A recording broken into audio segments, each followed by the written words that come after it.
Production Subaskaran தயாரிப்பில் அறிமுக இயக்குனர் AR ஜீவா இயக்கத்தில் அனுபமா பரமேஸ்வரன் நடிப்பில் லாக்டவுன் டிசம்பர் 5 முதல் திரையரங்குகளில். டிட்வா புயல் வலுவிழந்த நிலையில் சென்னை, காஞ்சிபுரம், திருவள்ளூர், செங்கல்பட்டில் தொடர்ந்து மழை பெய்து வருகிறது. இதற்கான காரணம் என்ன என்பது குறித்து விவரிக்க வரைகலையுடன் இணைகிறார் இணை ஆசிரியர் கார்கே. ஓட்டுய கார்கே. டிட்வா புயல் அப்படின்னு இதை இப்போ நம்ம சொல்லக்கூடாது. புயல் வலுவிழந்து விட்டது. அது ஆழ்ந்த காற்றழுத்த தாழ்வு மண்டலம். அடுத்ததாக அது மண்டலமாகும். மண்டலம் ஆழ்ந்த காற்றழுத்த தாழ்வு பகுதியாகும். அதுக்கப்புறமா வெறும் காற்றழுத்த தாழ்வு பகுதியாகும், சுழற்சியாகும், அப்புறம் காணாமல் போயிடும். ஆனால் இது புயலாக மாறி தமிழகத்தினுடைய பகுதிகளை நோக்கி நகர்றப்போ எதிர்பார்த்த மழை, எதிர்பார்த்த மேகங்கள் உருவாகலை. டெல்டா மாவட்டங்களில் மட்டும்தான் மழை, சென்னையில் புஷ்ஷுன்னு போயிடுச்சு அப்படின்னு நேற்று காலையில் எல்லாரும் தகவல்கள் சொன்னாங்க. வானிலை ஆய்வு மையம் கூட எதிர்பார்த்த அளவுக்கான மழையை கொடுக்கல அப்படின்லாம் சொன்னாங்க. அமைச்சர் கூட எதிர்பார்த்த மழை இதில் வரல அப்படின்லாம் சொன்னாங்க. ஆனால் திடீரென மழை வந்ததற்கான காரணம் என்ன? காலையில் தொடங்கிய மேகம் நம்ம பார்க்குறப்போ ஒரு 2 மணி நேரம் 3 மணி நேரத்தில் கடந்துரும் நினச்சோம்.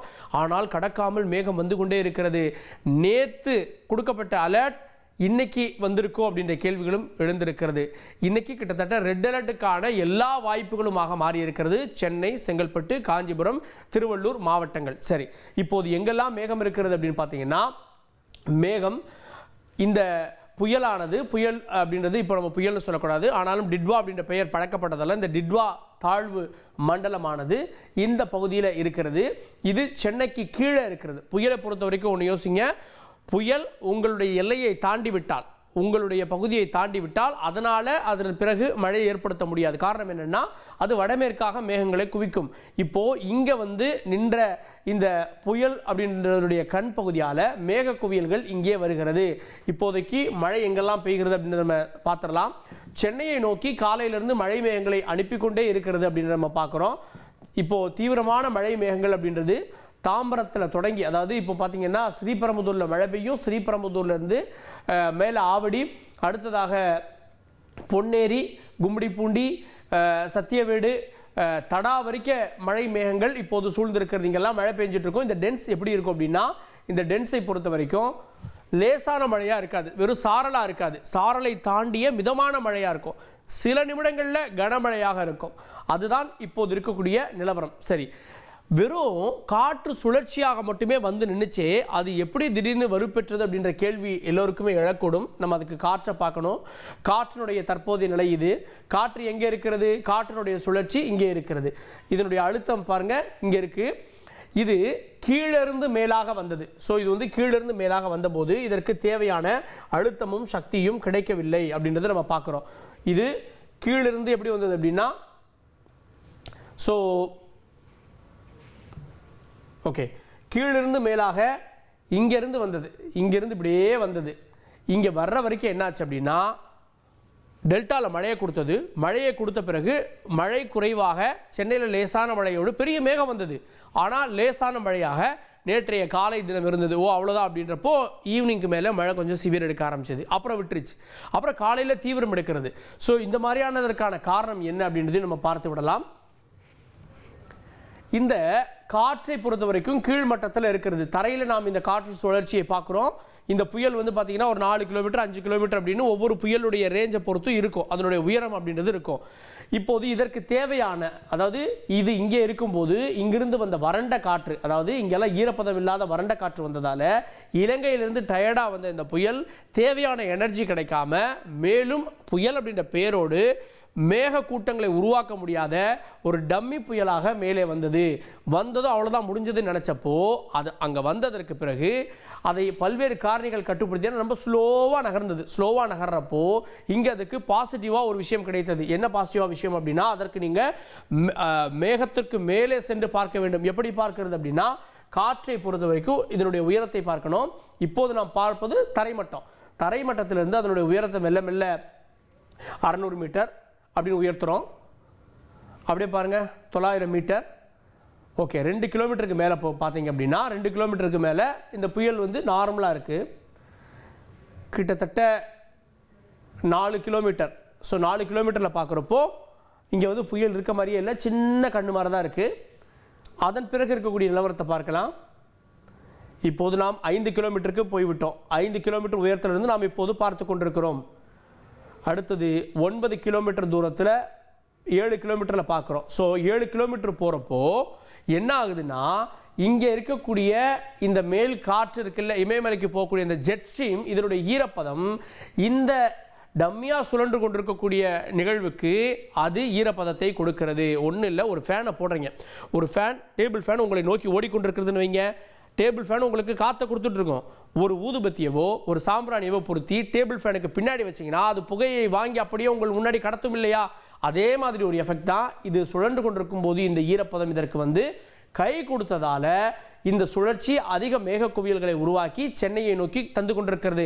இப்போ புதுசாக இருக்கக்கூடிய விஷயங்கள் என்னென்னா, அடுத்து 2 நாட்களுக்கு இது சென்னை பக்கத்தில் தான் இன்றும் இருக்க போகிறது, நாளைய தினமும் இருக்க போகிறது அப்படின்னு பார்க்குறோம். அதன் பிறகு இது எப்படி மாறும் அப்படின்ற பல கேள்விகள் இருக்கிறது. இதில் ஒவ்வொருவரும் ஒரு மாறுபட்ட கருத்தை சொல்கிறாங்க. திரு செல்வகுமார் சொல்கிறாரு 3 வாய்ப்புகள்லாம் இருக்குது அப்படின்றாரு. தனியார் வானிலை ஆய்வாளர் திரு செல்வகுமார் நம்மோடு இணைந்திருக்கிறார். சார் வணக்கம். இது யூட்டர்ன் அடித்து 8 போட்டு எல்லாம் எடுக்க போகுது, திரும்ப அரபிக்கடல் போக போகுது, மேற்கு தொடர்ச்சி மலை போக போகுதுன்ற நிறைய விஷயங்கள் சொல்லப்பட்டது. நீங்கள் கூட சொல்லியிருந்தீங்க. முதல்ல இந்த மழைக்கான காரணம் என்ன நினைக்கிறீங்க? கண்டிப்பாக, அதாவது இந்த நிகழ்வானது நாகப்பட்டினம் மாவட்டம் வந்த பொழுது கூட டெல்டா மாவட்டம் வழியாக அது கடக்கப்பட்டது. அங்கே கடக்கும் போது கூட அதனாலதான் மிகவும் தாமதம் ஏற்பட்டது. அதோட வடிவில கூட ஒரு நீள்வட்டமானது. இது முயற்சி செய்ததன் காரணமா அப்பொழுது கூட இருந்தது. செயலிழந்து மீண்டும் 23 கிலோமீட்டர் வரைக்கும் நெருங்கி வந்தது. பிறகு காரைக்காலுக்கிலிருந்து வெளியே விலகி சென்று ஒரு 100 கிலோமீட்டர் வரைக்கும் விலகி சென்று மீண்டும் தீவிரமடைந்தது. சற்று தீவிரமடைந்துன்னு சொல்லலாம். சற்று இழந்த இழப்பை மீண்டும் சரி கட்டி மீண்டும் நெருங்கி வந்தது. அப்பொழுது நேற்றைக்கு சென்னைக்கு நெருக்கமாக சுமார் ஒரு 70 கிலோமீட்டர் தொலைவு வரைக்கும் நெருங்கி வந்தது. அப்போ வரைக்கும் அது புயலாகத்தான் இருந்தது. பிறகு கடக்க முயற்சி செய்த பொழுது அது செயலிழந்து ஆழ்ந்த தாழ்வு மண்டலமாக தற்பொழுது நீடித்துக் கொண்டிருக்கிறது. எப்பொழுதுமே புயல் இமயமலை பகுதியிலிருந்து அதாவது சுற்றுப்புற காற்றை ஈர்க்கும். நிலநடுக்கோட்டு பகுதியிலிருந்து வெப்பமான நீராவியை இதுக்குள்ள கொண்டு வருகிறது. அதற்கு முன்பாக அரபிக்கடலிலே ஒரு காற்றழுத்த தாழ்வு பகுதி குமரி கடல் வழியாக போய் நீடித்துக் கொண்டிருந்தது.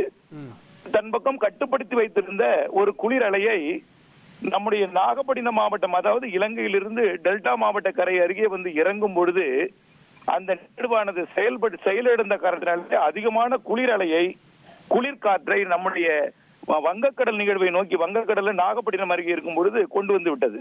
அதனால குளிரோட சதவீதம் அதிகமாக கூடியதன் காரணமாக நீராவி நீராக மாறாமல் மேகமே இல்லாமல் அது கடலிலே நீடித்துக் கொண்டு சூழ்ந்தது. அதற்கு பிறகு இப்பொழுது நெருங்கி வந்திருக்கிறது. செயலிழந்ததன் காரணமா இமயமலை பகுதியிலிருந்து இருக்கக்கூடிய நீராவியை ஈர்ப்பதன் சக்தியை இழந்து கொண்டிருக்கிறது. அதாவது குளிர்காற்றை ஈர்ப்பதன் சக்தியை இழந்து கொண்டிருக்கிறது. இது கடக்க முயற்சிக்கிறது. இது கடக்க முயற்சிப்பது 3 நாள் நடக்கும். வரக்கூடிய 3ஆம் தேதி நடக்கும். அப்பப்போ திருவள்ளூர் மாவட்டத்துக்கு போகும், அப்பப்போ செங்கல்பட்டுக்கு வரும், அப்பப்போ சென்னைக்கு நேரா இருக்கும். இப்படியே ஒரு விமானம் வட்டமடித்துக் கொண்டிருப்பது போலவே அதே இடத்திலே அங்கும் இங்கும் வட்டமடித்துக் கொண்டே இருக்கும்.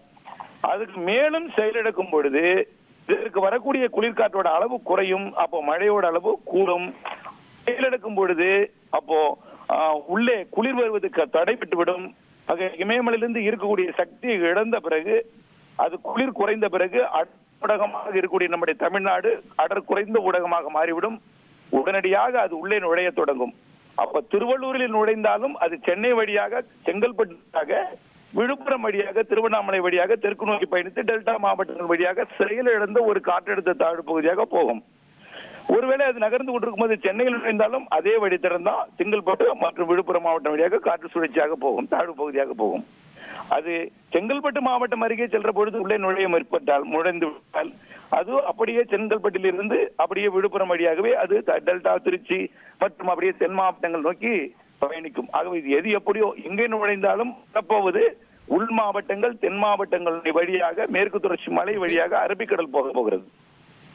ஸோ மேற்கு தொடர்ச்சி மலை மாவட்டங்கள் வழியாக அரபிக்கடல் போக போகுதுன்னா உள் மாவட்டங்களில் இதே மாதிரியான மழை இருக்க போகிறதா? சென்னையில் இப்போ காஞ்சிபுரத்தில் பார்க்கக்கூடிய மழை அங்கேயும் இருக்க போகிறதா? சென்னை காஞ்சிபுரத்தில் இருப்பது ஒரு இடத்துல குவித்து கொட்டுகிறது. அந்த இடத்துல இப்போ 1 மணி நேரத்துக்கு 2 சென்டிமீட்டர் வரைக்கும் கூட தற்பொழுது பொழிந்திருக்கிறது. பரவலாகவே மழை பொழிந்திருக்கிறது. 1 மணி நேரம் 1 நிமிடம் 2 சென்டிமீட்டர் போகும் பொழுது கொஞ்சம் மழை பொழிவு வடிவதற்குள்ளே அதிகமாகத்தான் பொழிந்து கொண்டிருக்கிறது. குன்றம் அச்சுறுத்தலை கொடுத்து கொண்டுதான் இருக்கிறது. ஆனால் இதே நிலை தொடராது. அங்குமிங்கும் நகரும் பொழுது ஒரே இடத்தில் பெய்யாது. இப்போ சென்னை மாநகரத்துக்கு வட சென்னை பகுதி கொடுத்து கொண்டிருக்கும். பிறகு தெற்கே நகரும் பொழுது தாம்பரம் சுற்றுவட்டார பகுதி, பிறகு செங்கல்பட்டு பகுதி கொடுக்கும். பிறகு வடக்கே வரும் பொழுது வேற பகுதிக்கு கொடுக்கும். ஆக ஒரே இடத்தில் தொடர்ந்து கொட்டாது. ஏற்ற இறக்கத்துடன் நகர்ந்து ஆக்சிலேஷன்ல இருந்து கொண்டே இருக்கும். ஆனா ஒரு சில இடங்கள்ல பாதிப்பு ஒரு சில இடங்கள்ல மிதமான பாதிப்பையும் ஒரு சில பாதிக்காமல் கூட போகலாம். அதனால கொஞ்சம் மழை 3 நாட்களுக்கு இருக்கும். இன்னைக்கு நேற்று ஒப்பிடுறப்போ இன்னைக்கு மழை இருக்காதுன்னு எல்லாரும் ஸ்கூல் வச்சுட்டாங்க. இந்த மாவட்டத்துக்கு விடுமுறை இல்லை. ஆனா இன்னைக்கு ஒரு தீவிரமான மழை, குழந்தைங்க ஸ்கூலுக்கு போயிட்டு வெளியிலேயே வர முடியல அப்படின்றத பாக்குறோம். நாளைக்கு எப்படி இருக்கும்? விடுமுறைக்கான வாய்ப்பு இருக்குமா? கண்டிப்பாக நாளையும் இதே மழை தொடரும். இது 3ஆம் தேதி வரை, 3ஆம் தேதி பிற்பகல் வரை இந்த இடத்துல தொடரும் என்று எதிர்பார்க்கிறது. நாளை காற்றழுத்த தாழ்வு மண்டலமாக செயலிழக்கும். நாளை இந்த மழையோட அளவு கொஞ்சம் பரவலாகும். அதாவது விட்டம் அதிகரிக்கும் போது கொஞ்சம் உள்ளேயும் கிடைக்கும். அதாவது சென்னை மாநகரை சுற்றி உள்ள மாவட்டங்கள் மட்டுமே கொடுத்து கொண்டிருக்கிறது. பிறகு அது ராணிப்பேட்டை மாவட்டத்திற்கும் வேலூர் மற்றும் திருவண்ணாமலை மாவட்டத்திற்கும் நாளை மழைப்பொழிவு கிடைக்கும். தெற்காந்திராவிற்கும் கிடைக்கும். விழுப்புரம் வரை கிடைக்கும். மேலும் செயலெடுக்கும் பொழுது இன்னும் வட மாவட்டங்கள், கர்நாடக எல்லையோர மாவட்டங்கள் வரைக்கும் கிடைக்க பெறும். அப்போ பெரும் விட்டமாகிவிடும். அப்பொழுது அது அப்படியே ஊடுருவி கடந்து 3ஆம் தேதி பயணத்தை தொடங்கிவிடும். பிறகு அது மழைப்பொழிவு அனைத்து மாவட்டங்களுக்கும் கிடைக்கப்பெறும். அப்படியே போய்கொண்டிருக்கும். அப்படி அது உள்ளே போனாலும் சென்னைக்கு மழை இருந்து கொண்டே இருக்கும். முற்றிலுமாக 8ஆம் தேதி வரை இது தமிழ்நாட்டின் உள்பகுதிக்கு போகும் பொழுது வடகிழக்கு காற்றை சென்னை ஊடாக இருக்கும் பொழுது மழைப்பொழிவு அவ்வப்பொழுது விட்டு விட்டு இருந்து கொண்டுதான் இருக்கும். இந்த நிலையில டெல்டா மாவட்டங்கள் வட இலங்கை அருகே மேலும் ஒரு காற்று சுழற்சி வந்து கொண்டிருக்கிறது. இதோடு 5ஆம் தேதி இணையும் என்று எதிர்பார்க்கப்படுகிறது. ஆகவே தென் மாவட்டங்கள் மற்றும் உள் மாவட்டங்கள், மேற்கு மாவட்டங்களுக்கு 5ஆம் தேதியிலிருந்து மழைப்பொழிவோட அளவு கூடும் என்று எதிர்பார்க்கப்படுகிறது. ஆகவே இந்த நிகழ்வும் இன்னொரு நிகழ்வும் இணைந்து வரக்கூடிய 9ஆம் தேதி 8ஆம் தேதி வரை தமிழ்நாட்டிற்கு காத்திருக்கிறது. நன்றி திரு செல்வகுமார். அடுத்த ஒரு நிகழ்வும் வந்து கொண்டிருக்கிறது டெல்டாவை நோக்கி. அது 8, 9ஆம் தேதி வரை மழையை கொடுக்க போதுன்றாங்க. இந்த இப்போ உருவாகி இருக்கக்கூடிய இந்த மேகங்களானது உள்ள, அதாவது மேற்கு தொடர்ச்சி மலையை நோக்கி செல்லக்கூடிய வாய்ப்பு இருக்குது அப்படின்னு திரு செல்வகுமார் அவர்கள் கணிக்கிறாரு. ஐஎம்டி என்ன சொல்ல போகிறது அப்படின்றத நம்ம பொறுத்து பார்க்க வேண்டும். அவர் சொல்லுவது நாளைய தினமும் இதே போல் தான் இருக்க போகிறது அப்படின்னு. ஸோ அதனால் விடுமுறை இருக்குமா அப்படின்ற கேள்வி எல்லோரிடமும் எழுந்திருக்கிறது. இப்போது மழைக்கான காரணம் இங்கே அது வலுவிழந்திருந்தாலும் இமயமலைக்கு போகக்கூடிய ஜெட் ஸ்ட்ரீமினுடைய ஈரக்காற்று அதற்கு கிடைத்ததால அதை பெற்றுக்கொண்டு மேக குவியல்களை உள்ளே அனுப்பி நமக்கு புதிய மழையை உருவாக்கி இருக்கிறது. அதுதான் இப்போது வானிலை நமக்கு சொல்லக்கூடிய செய்தி. அடுத்த தொகுப்புகளில் மழைக்கான காரணங்கள் அடுத்த சுற்று எப்போ அப்படின்றதெல்லாம் பார்க்கலாம். லைகா புரொடக்ஷன் சுபாஸ்கரன் தயாரிப்பில் அறிமுக இயக்குனர் AR ஜீவா இயக்கத்தில் அனுபமா பரமேஸ்வரன் நடிப்பில் லாக்டவுன் டிசம்பர் 5 முதல் திரையரங்குகளில்.